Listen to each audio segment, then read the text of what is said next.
So hello everybody, welcome back to my channel. तो basically थंबलाइन में आपने देख लिया होगा कि हम इस वीडियो का टॉपिक क्या है और हम इसमें क्या डिस्कस करने वाले हैं। तो इसमें हम डिस्कस करने वाले हैं यूपी ट्रिपल एस सी आई टेस्टिंग ऑफिसर एग्ज़ाम 2023 की जो वैकेंसी आई है उसमें जो एक इनिशियल क्वालिफ़िकेशन मांगी गई है कि आपको पेट में एलिजिबल होना चाहिए। तो ये तो सबको पता ही होगा, फॉर्म सब जिसने भी भरा है कि हाँ हमें सिर्फ रिक्वायरमेंट थी पेट एग्ज़ाम में एलिजिबल होने का, कि यानी हमने उसको अटेम्प्ट किया है तो हम एलिजिबल है। अब मेन क्वेश्चन आता है ये कि उस एग्ज़ाम में हमारे मार्क्स कितने हैं, क्योंकि उसी के अकॉर्डिंग मेरिट बनने वाली है और उसी पे बेस्ड आगे का हमारा जो भी एग्ज़ाम होगा वो कंडक्ट होगा।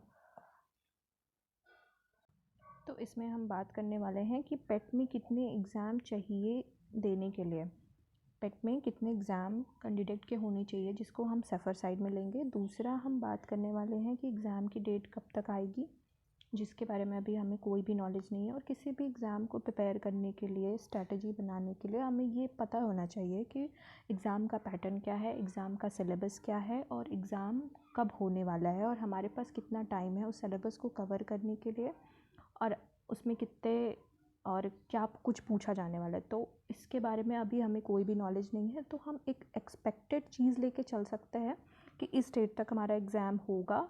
और अभी जो हमने पहले वीडियो में बात करी थी सिलेबस के बारे में, तो अभी इसमें हम बात करने वाले एग्ज़ाम डेट्स के बारे में और जनरल स्टडी की तैयारी कैसे करनी है। अब मैं जनरल स्टडीज़ क्यों कह रही हूँ, आप ये सोच रहे होगे कि ऑप्टोमेट्री का है जनरल स्टडी तो हम पेट में दे ही चुके हैं, तो हमें वापस से क्यों जनरल स्टडी पूछेगा। तो इन सारी चीज़ों पे भी हम बात करने वाले हैं। तो चलिए हम आगे प्रोसीड करते हैं।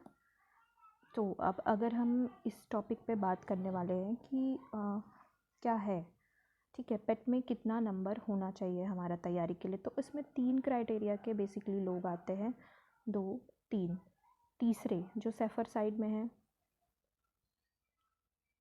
<20 वाले, ठीक है 20 वाले सब पहले नंबर पे हम बात करेंगे जिनका 20 से कम नंबर है। अब 20 से कम नंबर वाले हाँ तो कहेंगे कि हमें प्रिपरेशन नहीं करनी चाहिए क्योंकि हम तो 20 से कम नंबर है। तो नहीं, आपको भी प्रिपरेशन करनी चाहिए। ऐसा मैं क्यों कह रही हूँ, क्योंकि हमारे पास 2 वैकेंसी है, आप सबको पता ही होगा। यूपी ट्रिपल एस सी की वैकेंसी है, दूसरा DSSB की वैकेंसी है, DSSB की वैकेंसी है। और अगर आप इसमें अपीयर नहीं हो रहे हैं, इस क्राइटेरिया में नहीं आएंगे, तो आप इस क्राइटेरिया में आएंगे। लेकिन हमें अभी हमारे पास कोई डेटा हमारे यूपी ट्रिपल एस सी ने नहीं दिया है कि हमें कितना मार्क्स पे वो कट ऑफ बना रहे हैं पेट के। तो आप अगर प्रिपेयर करते हो, अगर कट ऑफ इससे कम जाती है तो भी आप सेफ साइड में हो, और आप अगर नहीं करते हो तो ना आप इसमें एलिजिबल हो पाओगे, ना देने के ना उसमें देने के लिए तैयार हो पाओगे। तो आपको तैयारी नहीं छोड़नी है, आपको तैयारी करनी है और तब तक वेट करना है कि कट ऑफ क्या होती है। अब 20 से जो ऊपर वाले हैं, 20 और 35 के बीच में लाई करते हैं, इनको तो तैयारी करनी ही करनी है।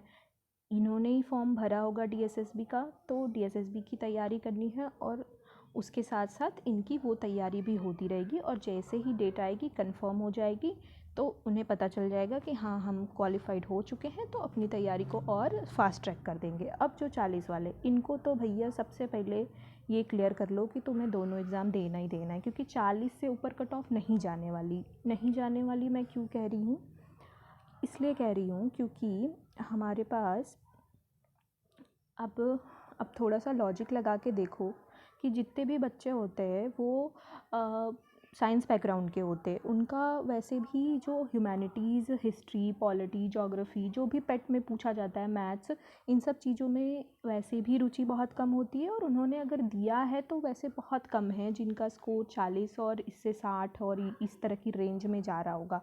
इसमें संख्या बहुत कम है। और यूपी ट्रिपल एस सी पेट ने ये कहा है कि जितनी वैकेंसी है वो उसका 3 गुना या 4 गुना, सॉरी मुझे याद नहीं है, आप चेक कर लीजिएगा, उससे ज़्यादा वो लेने वाले हैं। तो आप सब इस रेंज में जो 40 के ऊपर वाले, इन्हें तो दोनों एग्ज़ाम देना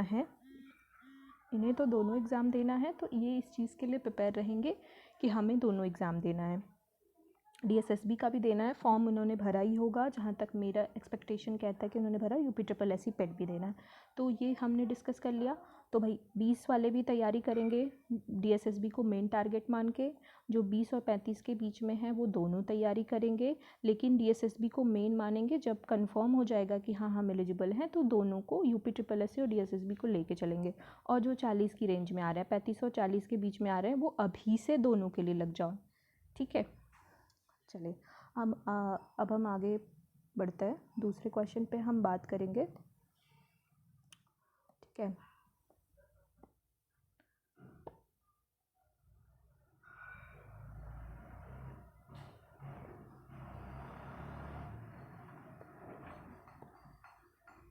हाँ, तो एग्ज़ाम की डेट कब आएगी?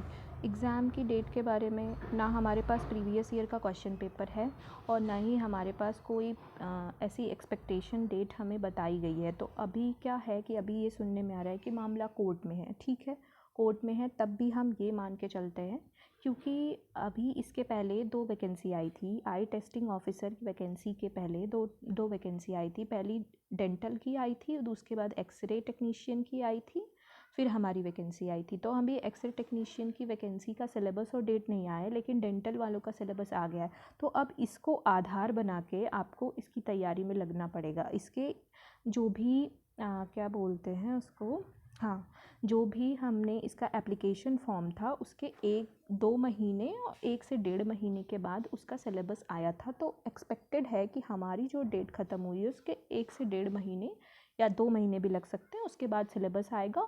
और जब भी सिलेबस आएगा उसके 1 महीने बाद या फिर 15 दिन बाद डेट आएगी, और जब भी डेट आएगी और एग्ज़ाम के बीच में 15 से 1 महीने का गैप होगा। यानी अगर हम मान के चलें कि एग्ज़ाम हमारा कब होने वाला है, तो अगर हम प्रोबेबली कि नवंबर-दिसंबर से पहले तो नहीं होने वाला, क्योंकि कोर्ट में है, तो ये 2024 में भी जा सकता है। तो हमारे पास पर्याप्त टाइम है चीज़ों को कवर करने के लिए। इसके पहले तो नहीं ही जाने वाला, क्योंकि भाई तैयारी में भी पेपर डिसाइड करना है और कोर्टशिप को ख़त्म करना है, जो कोर्ट में मामला चल रहा है, इन सब चीज़ों को ख़त्म करते करते तो हम दिसंबर तक आ ही जाएंगे, ठीक है। तो दिसंबर 2023 या जनवरी 2024 ये समझ के आप लोग टारगेट करके चलेंगे। आपके पास 2 से 3 महीने का टाइम अब मिल जाएगा प्रिपरेशन के लिए, ठीक है। तो हमने इसे टारगेट कर लिया। अब आपको इस चीज़ की क्लैरिटी मिल गई होगी। ओवरथिंक नहीं करना है, तैयारी करना है। किसी भी चीज़ को ओवरथिंक करके कोई भी सॉल्यूशन नहीं निकलने वाला। जहाँ आप खड़े हैं वहाँ बाकी बच्चे भी खड़े हैं। तो अभी 2 से 3 महीने का टाइम लीजिए। प्रॉपर सिलेबस हमने डिस्कस किया है और ग्रुप में भी, टेलीग्राम ग्रुप में भी शेयर कर दिया। वहाँ जाइए, वहाँ से PDF डाउनलोड कीजिए, उसके प्रिंट आउट्स निकालिए और अपनी एक प्रॉपर स्टडीज़ बनाइए कि किस तरह से हमें किस चीज़ को कब कितना, कौन सा मेरा टॉपिक वीक है, कौन सा मेरा स्ट्रॉन्ग है, किसको कैसे कवर करना है। चलिए अब हम टाइम वेस्ट नहीं करते हैं, तीसरे टॉपिक के बारे में बात कर लेते हैं। हाँ जी, तो तीसरा टॉपिक, हाँ, जनरल स्टडीज़ की तैयारी करनी। अब मैं जनरल स्टडीज़ क्यों कह रही हूँ? जनरल स्टडीज़ मैं इसलिए कह रही हूँ क्योंकि हमारे पास हमारा डेंटल का जो है ये पेपर की कटिंग है, जो कि डेंटल में अभी जो वैकेंसी आई थी आई टेस्टिंग ऑफिसर के पहले उसकी। तो इसमें क्या डिस्कस, इसमें 2 सेक्शन दिया हुआ है। इसमें इनके सिलेबस था उसमें 2 चीज़ें हैं। पहली है कि वो पूछने वाले हैं सामान्य अध्ययन से 30 क्वेश्चन, जो कि 30 नंबर के होंगे। और ये भी डिप्लोमा है, वो हमारा भी जो इसकी तैयारी हम कर रहे हैं वो भी डिप्लोमा है, तो लगभग चीज़ें सेम ही रहेंगी। तो अब डेंटल, अब ऑप्टोमेट्री के हम मान के चलते हैं कि 120 क्वेश्चन रहेंगे और 30 क्वेश्चन हमारे जनरल स्टडीज़ के रहेंगे। क्यों मैं ऐसा इसलिए कह रही हूँ क्योंकि तीनों वैकेंसी पैरामेडिकल की हैं, तीनों वैकेंसी सेम हैं। तो इतना एक्सपेक्टेशन किसी चीज़ की लगा के चलिए कि आपके लिए और एक्सरे के लिए अलग अलग रूल नहीं होगा। जो डेंटल के लिए है वही एक्सरे का भी पैटर्न होगा, वही आने वाले टाइम में अगर और वैकेंसी आती है, LT की आएगी या ऑप्टोमेट्री की अभी आई हुई है, तो उसका भी यही पैटर्न होगा। तो आपके लिए ये एक मानक रूप में है। इसके जो कि 26 जुलाई 2023 को आ गया था। ठीक है, तो अब हम सामान्य अध्ययन और अपनी जो ऑप्टोमेट्री का सिलेबस है दोनों को लेके चलेंगे, क्योंकि ये 30 नंबर बहुत ज़रूरी है। जो लोग ये सोच रहे हैं कि नहीं हम सिर्फ यही करेंगे, भैया सबका ये तैयार है, सब सेम लेवल पे हैं, जीतेगा वही नंबर, कंपटीशन में फाइट वही करेगा जिसका यहाँ पे पकड़ होगा, तो इसको स्ट्रॉन्ग करिए। चलिए,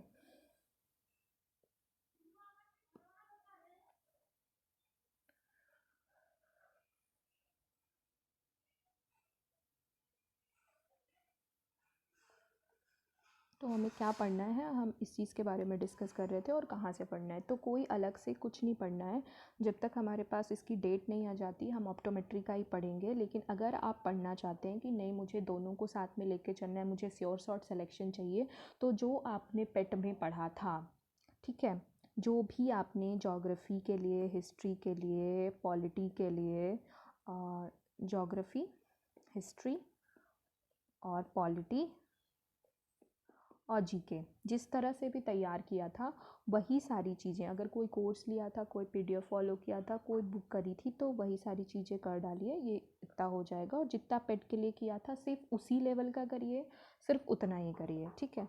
बाकी जब इसके डिटेल सिलेबस आएंगे तो हम उसके बारे में एक बार और स्ट्रेटजी में पूरा वीडियो लेके आऊँगी कि कौन सी बुक करनी है, कितने क्वेश्चन करने, उस पर भी हम बात कर लेंगे। फ़िलहाल के लिए आप इतना ही करिए। और पेट का भी फॉर्म आप लोगों ने 2024 के लिए भर दिया होगा, ये सॉरी दिस ईयर का भर दिया होगा, तो इसके लिए भी अक्टूबर एंड में पेपर होने वाला है, तो साथ साथ इसकी तैयारी भी हो जाएगी। चलिए, हम इतने, तो नेक्स्ट वीडियो में हम किस टॉपिक पे बात करने वाले हैं वो जल्दी लेके आऊँगी। आप चैनल को सब्सक्राइब कर लीजिए, इससे जुड़े रहिए, ताकि आने वाले टॉपिक में मैं यूपी ट्रिपल एस सी के लिए और डीएसएसबी के साथ में कैसे प्रिपरेशन करनी है, डीएसएसबी का एग्ज़ाम कब होगा और हमें कौन सी बुक फॉलो करनी है, एमसीक्यू किस बुक से करना है, कौन सी बुक अवेलेबल है अच्छी मार्केट में, कौन सी मैंने करी है या मैं कर रही हूँ, और कौन सी बुक करनी है, ये सारी चीज़ों, हाँ थ्योरी के लिए कौन सी बुक करनी है, एमसीक्यू के लिए कौन सी बुक करनी है, सेपरेटली उसके बारे में डिस्कस करने वाले। तो इससे जुड़े रहिएगा, सब्सक्राइब कर लीजिए, लाइक कर लीजिए, और अगर कोई क्वेश्चन है तो नीचे कॉमेंट में पूछ लीजिएगा, मैं उसके रिप्लाई कर दूँगी। Thank you so much. चलिए, गुड बाय।